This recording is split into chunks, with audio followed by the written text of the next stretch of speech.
Рушники для наших предков были не только украшением, но и символом соединения каждого человека с его родом. Они сопровождали его на протяжении всей жизни.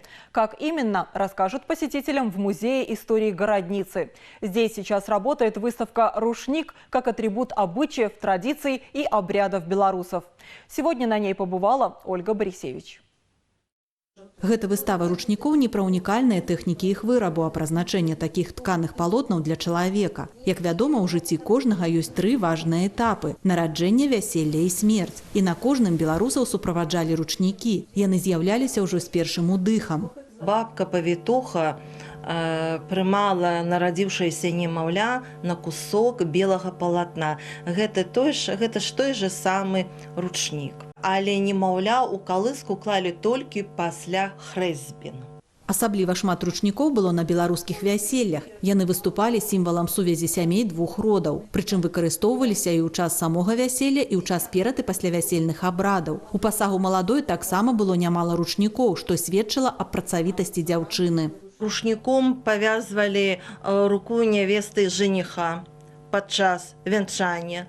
Існавала таксама такая традыцыя павязвання рук жаніха і нявесты падчас, калі яны ўжо былі абвенчаны і сядзелі ўжо за сталом. Па сённяшні дзень захоўваецца такая традыцыя, калі падчас вянчання засцілалі рушнік перад царкоўным алтаром і на ім стаялі жаніх і нявеста падчас вянчання.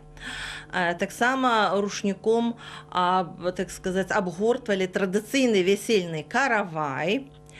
І таксама была накрыта ікона, якой благаславлялі бацькі маладых. Таксама і маладая дарыла уже сваім новым родным розныя рушнікі, ну і таксама і маладым традыцыйна дарыліся ручнікі. Былі ў беларусаў і спецыяльныя пахавальныя ручнікі. Гэта так званыя медыятары паміж светам жывых і светам продкаў, куды накіроўваўся чалавек пасля апошняга ўздыху. Такія палотны былі доўгімі і адрозніваліся ад астатніх у першую чаргу сваім арнаментам. Калі чалавек паміраў, на акно дома вывешвалі рушнік, які вісеў да 6 нядзель. Калі ўжо нябожчыка адпраўлялі ў апошні шлях, труну з нябожчыкам апускалі ў магілу на спецыяльных доўгіх пахавальных рушніках. Захавалася традыцыя павязвання надмагільных кружоў і прыдарожных.